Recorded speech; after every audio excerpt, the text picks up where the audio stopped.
Skip, one of the things that Jordan has that LeBron does is a defensive player of the year. And they use that to say, well, look at here. Here he was league MVP, and he was defensive player of the year in the same season. I think, if I'm not mistaken, Giannis also won that award, was an MVP and a defensive player of the year. So anytime you get these awards, it's something to your resume. And to have 8 of them on your resume.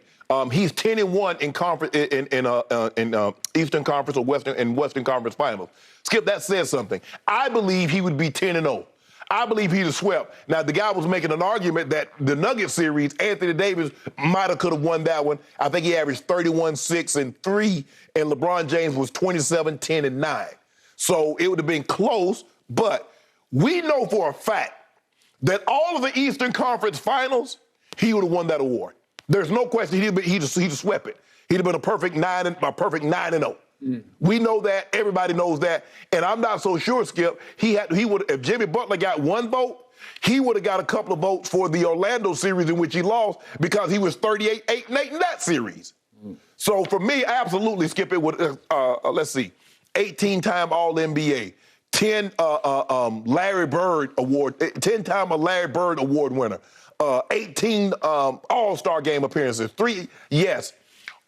When the awards pile up, yes, it means something and it helps the debate, because Jordan, you get to say, well, Jordan won 6 Finals MVP. Jordan was 6-2, Skip, if I'm not mistaken, in Eastern Conference Finals. LeBron is 10-1. And to have that award, I definitely think it would but for me, I don't need it. Because I heard it, I don't need no more awards. Nah. Daniel Day-Lewis don't need another Oscar. He 3 times, so I already know he's good. Denzel don't need another Oscar. I already know he's good. So I don't need nothing for James. Daniel Day-Lewis better than Denzel? No, not to me. Okay. I mean, for some people, but not for me. He does need another Oscar. No. He needs a couple. Ain't nothing he can do to surpass Denzel for me. I would agree with that, but in his head, he'd say, I better win a couple more, and maybe I can start making the GOAT case. No, you can't make no GOAT. I mean, not very many guys are gonna ever win 3 in a lead, but Denzel is it for me. Just like GOAT James is it for me. He might not be it for you. Who knows? I don't know who you like. Maybe you like Brando. Maybe you like Yul Brynner. I don't know who you like. Maybe you like Hanks. Hanks can make a case because he has the range. Jack Nicholson has a case. Yeah, there's so many, but Denzel for me. I would probably lean to Denzel also, but Daniel Day-Lewis is probably watching right now saying, well, I got to go get me another one. Yeah. Right? Well, Denzel drinking his milkshake. So that's what I'm talking about. There Will Be Blood. Yeah, I know. And Lincoln, he was tremendous in Lincoln. I don't know if you saw Lincoln. He was unbelievable. He was Lincoln. he did look like Lincoln while you bull-jiving. Okay. My issue with LeBron is that all of these conference finals, especially when it started with the Heat in 2011, they're all overrated cakewalks because there's no competition here for LeBron and D-Wade and Chris Bosh. Even when LeBron goes back with Kyrie to Cleveland, it's still overrated cakewalks.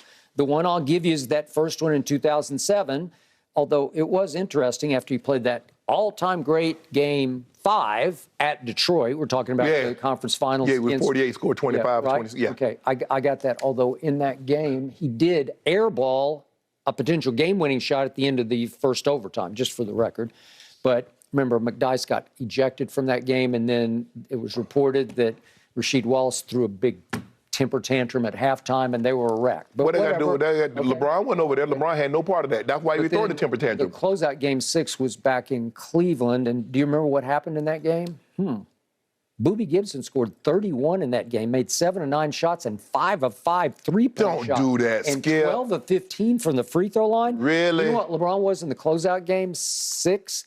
He scored only 20 on 3 of 11 from the floor and 0 of 2 from 3 and missed 5 free throws. I don't know. Did that take away a little bit from his Skip, let me ask you a question. It didn't take away from Game 6. In Game 6 of the NBA Finals, when Michael Jordan went 6 of 19, and in Game 4 he was 5 of 19, it didn't take away. He won. Why you try to find the guy goes 48. He scores 20. He scored like 29 of the 30, 25 in a row, and you want to talk about what did he do in the closeout?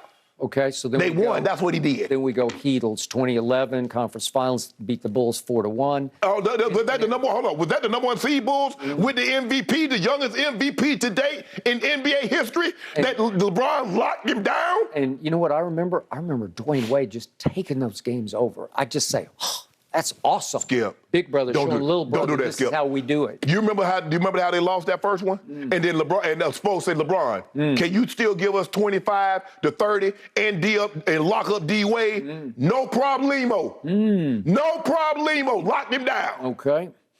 2012, I'll give you this one. They were down 3-2 with what was left of the Celtics. Oh, that was left of them. They were getting way long in the tooth. Not in long in the tooth. I don't even know what long in the tooth means, but I get it. I get it. We pulled it. Their teeth were growing. Yeah, they were growing, so we need to take them out. That's what we did. Took them out. Seat, long in the tooth. I don't know what they mean, but I know what they mean. Okay, so that was okay. That was pretty good. I'll give you pretty good. But then they come back and beat George Paul's Pacers. Skip, you know Paul George was coming. Paul George was ascending. Paul George was special. Don't do that. Don't do him like that. They toyed with him. They just toyed with him. Skip, I'm sorry. You remember Chris Bosh got hurt in that series. The first Chris Bosh was hurt. Yeah, it was 2013 and 14 in the conference. Yeah, did it to him. Toyed with him. Did it to him. Did it to him one more time. Then they get the vaunted Atlanta Hawks and sweep them. 60-win team. Was that a 60-win team with 4 All-Stars? I guess. Okay, did it to him. Yeah. And then the baby dinosaurs came. Oh, that is baby. That's what you called them. Oh, were they the number one seed? There was way too much DeMar DeRozan in that series. You mean a little Kyle Lowry thrown in, but they were hapless, hopeless, no shot. Were they the number one seed? That's what I need you to answer me. Yes or no? 4-2 LeBron. It was pretty much a And then after Kyrie left, what we do to him? Swept him. We swept the baby dinosaurs. That was in the first round. No, you beat him second round the next year. Swept him. And then here comes the Celtics with little Isaiah Thomas. Not the Isaiah, but that Isaiah. Hold on. Is that the same Jason Tatum and Jaylen Brown that swept Kevin Durant? Is that a LeBron James? Did you see what LeBron had? LeBron had a Game 7. How many times the Celtics lost a Game 7 at home? And then 2018, the Celtics with no Kyrie took you all the way to Game 7. Are you kidding? And we did it to them. Embarrassing. No, it's not. Look what we had. Hold on. You make it seem like we had Kyrie, like we had all that. You saw what we had with LeBron. Went there in a Game 7. We needed to win a Game 6 and a Game 7. So then we did have 2020 with the Lakers in the bubble. And we had Game 2 against the Nuggets. And the late play is called for LeBron, and Rondo's quote after the game was, "I locked eyes with LeBron, and he did not move. He just froze. Chosen one became the frozen one. He just locked up, and AD ran all the way across the set, all the way to the far sideline. Yeah, great job. Caught it from Rondo and went straight up and drained it from 3 to save the day save the season. Let me ask you a question. So if they lose that game, are they down 0-1, are they down 0-2, or is the series tied? Because I think what you're trying to do, you're trying to embellish it, make it seem like if AD doesn't hit that shot, somehow the Lakers are behind in that series. Now tell the people, since you telling everything and you got a great recollection, can you recall what happened in a Game 5 with 38, 16, and 11 when he told our very own Chris Haynes, I'm going to end this bleep tonight.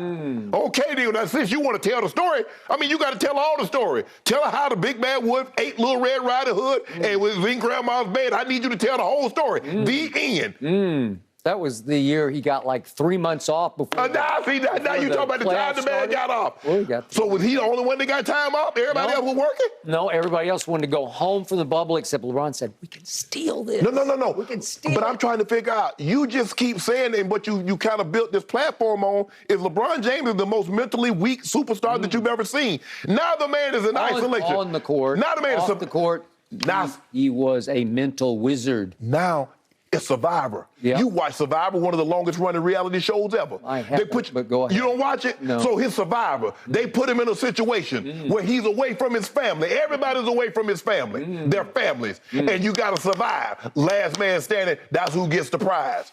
We got the prize. Now you mad at us that how we got the prize. Now on to the GOAT, shall we? Okay, so he did lose his first 2 conference finals against one of the greatest teams in history, one of the baddest team in history, the bad boy Pistons. Pistons.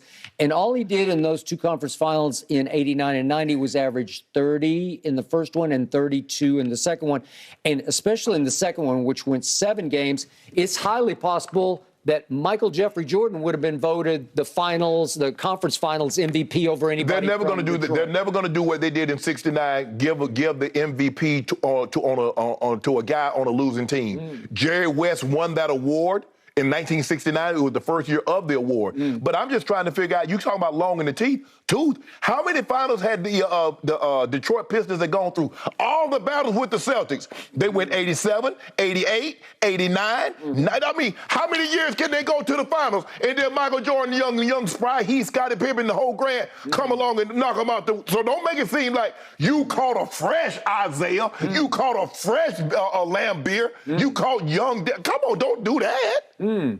Wait a second, then we spin forward. It's all the way to 2007 when LeBron took advantage of what was left of that group, right? Hold on. The little 22-year-old, little old 22-year-old young fella, Spry. Okay, so then I've tried to explain this to you, get it through your hard head over there, that Jordan, all of his toughest competition came in the beast that was the East in these days, because starting in 91 when he broke through, he's got to go through first round, the Knicks, and it's Ewing and Mark Jackson, Charles Oakley, and John Starks. And then he's got Charles Barkley's Sixers in the second round. And then he's got the Pistons, the same Pistons, Dumars, Lambeer, Dennis Rodman, Isaiah Thomas. He's got to get through them, and they swept them to get to the finals to play Magic and Byron and James Worthy, and they went 4 out of 5. You do realize that the Pistons were battling the Celtics